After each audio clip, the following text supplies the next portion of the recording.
Clip number 154، اس میں آپ قرآن پاک کی سورہ آل عمران کی آیت نمبر 167 سے 169 تک کی تلاوت، ترجمہ اور تفسیر قرآن صراط الجنان سنیں گے۔ بسم اللہ الرحمن الرحیم۔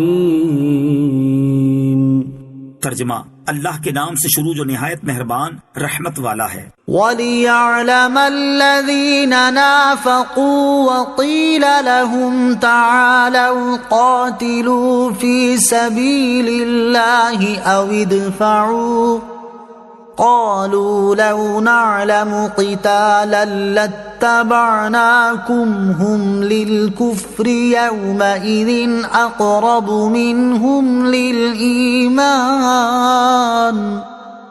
يَقُولُونَ بِأَفْوَاهِهِمْ مَا لَيْسَ فِي قُلُوبِهِمْ وَاللَّهُ أَعْلَمُ بِمَا يَكْتُمُونَ۔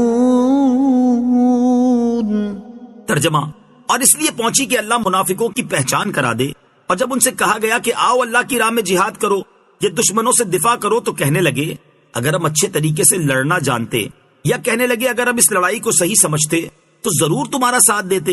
یہ لوگ اس دن ظاہری ایمان کی نسبت کھلے کفر کے زیادہ قریب تھے، اپنے منہ سے وہ باتیں کہتے ہیں جو ان کے دلوں میں نہیں ہیں، اور اللہ بہتر جانتا ہے جو باتیں یہ چھپا رہے ہیں۔ وَلِيَعْلَمَ الَّذِينَ نَافَقُوا، اور تاکہ منافقوں کی پہچان کروا دے۔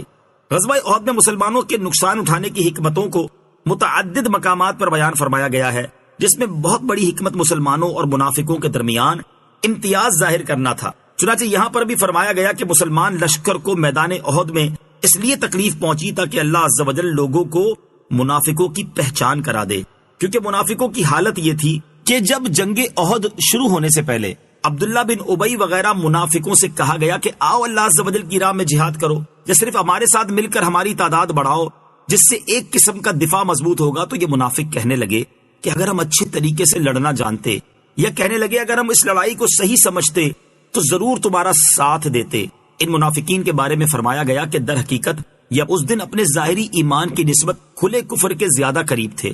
یہ اپنے منہ سے وہ باتیں کہتے ہیں جو ان کے دلوں میں نہیں ہیں، یعنی یہ منہ سے تو یہ کہتے ہیں کہ ہم مسلمان ہیں لیکن ہم جنگ کرنا نہیں جانتے، لیکن دل میں یہ کہتے ہیں کہ کفار کو اپنا دشمن نہ بناؤ، مسلمانوں کو ان کے ہاتھوں تباہ ہو جانے دو۔ الذين قالوا لإخوانهم وقعدوا لو أطاعونا ما قتلوا قل فادرءوا عن أنفسكم الموت إن كنتم صادقين۔ ترجمہ، وہ جنہوں نے اپنے بھائیوں کے بارے میں کہا اور خود بیٹھے رہے کہ اگر وہ ہماری بات مان لیتے تو نہ مارے جاتے، اے حبیب تم فرما دو اگر تم سچے ہو تو اپنے سے موت دور کر کے دکھا دو۔ الذین قالوا لاخوانہم، جنہوں نے اپنے بھائیوں کے متعلق کہا۔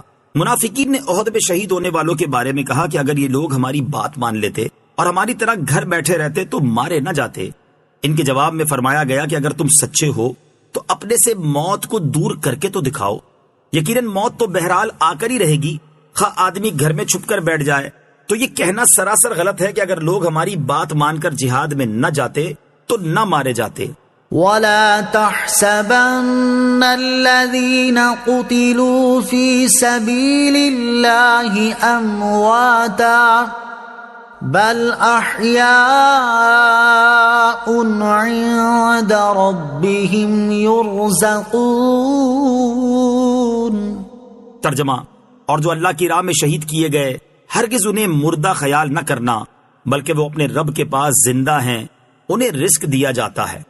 وَلَا تَحْسَبَنَّ الَّذِينَ قُتِلُوا فِي سَبِيلِ اللَّهِ أَمْوَاتًا، اور جو اللہ کی راہ میں شہید کیے گئے ہرگز انہیں مردہ خیال نہ کرنا۔ شان نزول، اکثر مفسرین کا قول ہے کہ یہ آیت شہدائے احد کے حق میں نازل ہوئی۔ حضرت عبداللہ بن عباس رضی اللہ تعالیٰ عنہما سے مروی ہے کہ سرکار دو عالم صلی اللہ تعالیٰ علیہ وسلم نے ارشاد فرمایا، جب تمہارے بھائی احد میں شہید ہوئے تو اللہ تعالیٰ نے ان کی ارواح کو سبز پرندوں کے جسم عطا فرمائے، وہ جنتی نہروں پر سیر کرتے پھرتے ہیں، جنتی میوے کھاتے ہیں، سونے کی ان قندیلوں میں رہتے ہیں جو عرش کے نیچے لٹک رہی ہیں۔ جب ان شہداء کرام نے کھانے پینے اور رہنے کے پاکیزہ عیش پائے تو کہا کہ پیچھے دنیا میں رہ جانے والے ہمارے بھائیوں کو کون خبر دے کہ ہم جنت میں زندہ ہیں، تاکہ وہ جہاد سے بے رغبتی نہ کریں اور جنگ سے بیٹھ نہ رہیں۔ اللہ تعالیٰ نے فرمایا میں انہیں تمہاری خبر پہنچاؤں گا، پس یہ آیت نازل فرمائی۔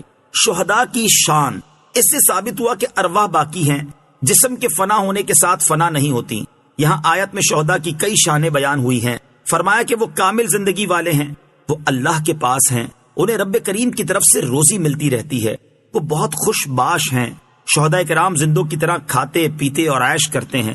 آیت مبارکہ اس پر دلالت کرتی ہے کہ شہیدوں کے روح اور جسم دونوں زندہ ہیں۔ علماء نے فرمایا کہ شہداء کے جسم قبروں میں محفوظ رہتے ہیں، مٹی ان کو نقصان نہیں پہنچاتی، اور صحابہ رضی اللہ تعالیٰ عنہم کے زمانے میں اور اس کے بعد اس بات کا بکثرت معائنہ ہوا ہے کہ اگر کبھی شہداء کی قبریں کھل گئیں تو ان کے جسم تر و تازہ پائے گئے۔